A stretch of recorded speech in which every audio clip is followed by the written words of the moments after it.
What's up guys, it's Alninio here, and this is an updated guide for July of 2017 for Katarina. Peaked Platinum 1 promotion series to Diamond 5, which I unfortunately did not make. But that's not the point of this video. The reason I say this now is because I want to let you guys know that I have a lot of experience with this champion, and everything I say here I've experimented with and tried myself.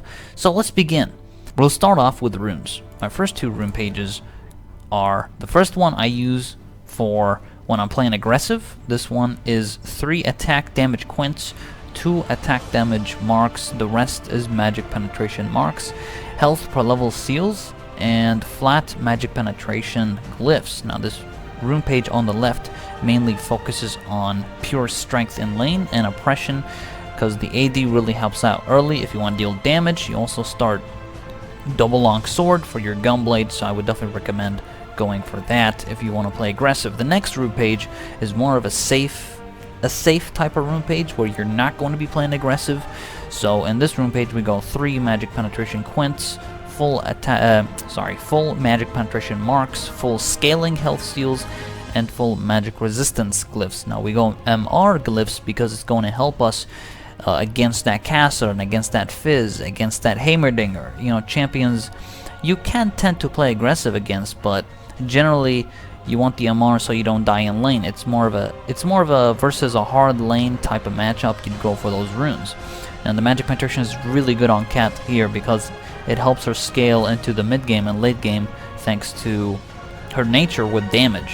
Her nature with magic damage is really strong, so that's something to keep in mind, is that in this build we focus on flat magic penetration, which we will get into now.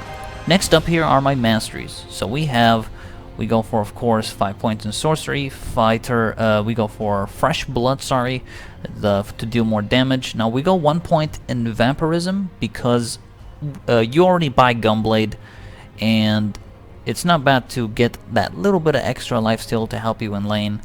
And who knows, it might be the one thing that actually saves you from death. Of course, this is not mandatory. You don't have to go 1 point of vampirism, but it is optional. If you want to, why not, right?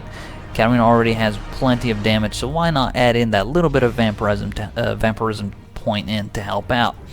Now next up, you either go double-edged sword or bounty hunter. Now I've experimented with bounty hunter, and I think it is overall really good on Katarina because Katarina's nature is to kill. Right, her instinct is to kill people, and bounty hunter helps with that because basically you need to get every unique kill on the enemy team. So if you kill Alistair twice, for example, enemy Alistair, it doesn't rack up. Does that make sense? You have to kill each and every one of the enemy champions for the bounty hunter to be useful. Now the one upside bounty hunter has over double-edged sword is because double-edged sword you receive more damage, right? By a percentage. People can actually hit you and deal more damage to you, but bounty hunter does not let that happen, and it mainly focuses on scaling, and this will be really good in mid-game, late-game team fights, which I think is what Katarina is all about.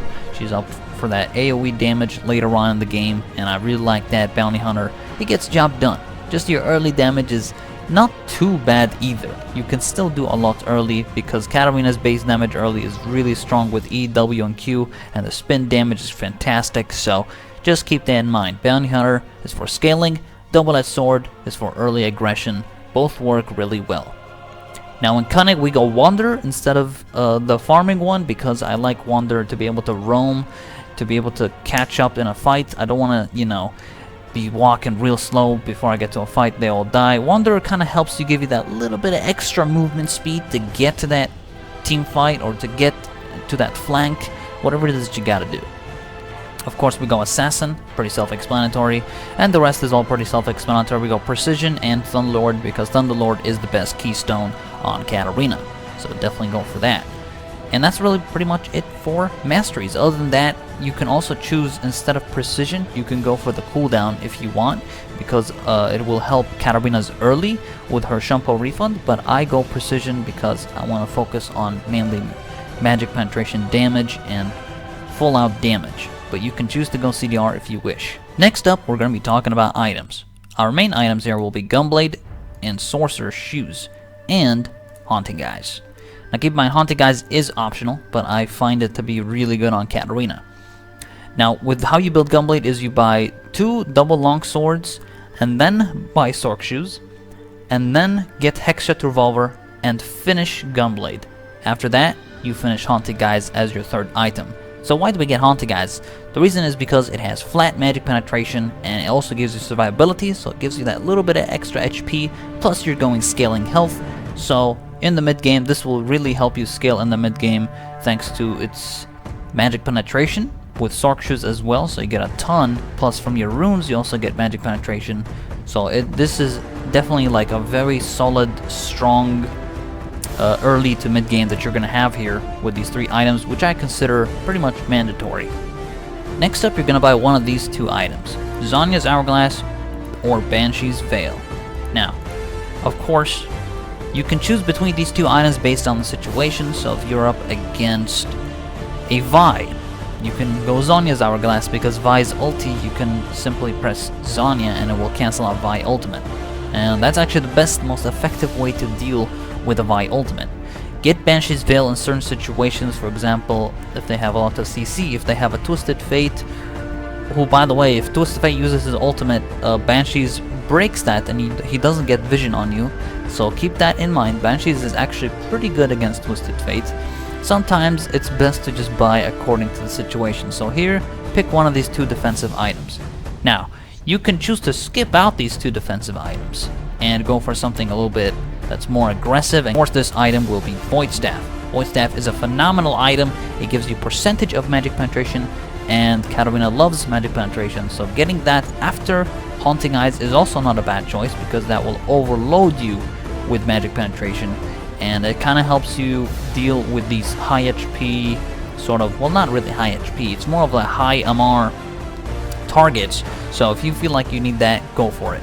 But again, I would seriously recommend getting a defensive item like Zhonya's or Banshee's because Katarina usually likes to get targeted down, and in some games you have to go with either Zhonya or Banshee because they are just way too good of defensive items and you shouldn't skip either one out. So I would definitely recommend that. Now let's talk about the other items. We didn't mention Rabadon's Death Cap, right? But it is actually one of the best, AP items in the game by far, because it also increases your overall AP damage thanks to its unique passive, and it's the highest AP item in the game. Now this item I finished by later on in the game as a last item, because we do tend to finish Haunted Guise and finish it into a Liandry. But this item I leave as my final purchase. I won't always be able to get this item, but you can simply also sell Haunting Guise and buy Rabadon's Death Cap if you wish, so you can get this item faster, and then buy something else instead of Liandry's Torment. Or if you want, you can continue Haunting Guise's recipe and finish Liandry's Torment. It's fully up to you. Luna's Echo is also one of those items that I don't get anymore. I mean, if you are snowballing, you should definitely get Rabadon. Luden on Katarina has started to die out after her rework, so I would not recommend Luna's Echo anymore on Katarina. It used to be one of the best items on her. I don't think it is anymore. It used to be pretty much my go-to item for snowballing, and that pretty much is no longer a thing. So I would definitely not recommend Luden's Echo on Katarina unless you feel like you want it. It's up to you. Ratless Crystal Scepter is an item I don't get anymore on Katarina either. It has been nerfed, its cost reduced as a compensation for its nerf, but I still don't think it's a good item. I think if you want HP, you simply get Liandry. Liandry actually does everything better than Rylai, because it also gives you burn damage based on percentage of current HP, which I think is better than Rylai's slow. I mean, who cares about slow when you can get burn damage through? Rylai is a very personal preference item, and I don't think it's worth getting on Katarina. It's not as good as it used to be, and we should definitely skip this item out. Next up is Guardian Angel, and I don't get this item anymore either.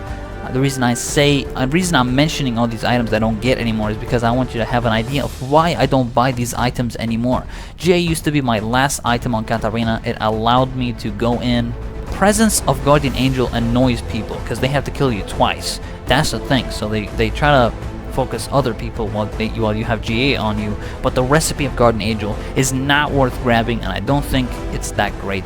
So I would not suggest Guardian Angel on Katarina.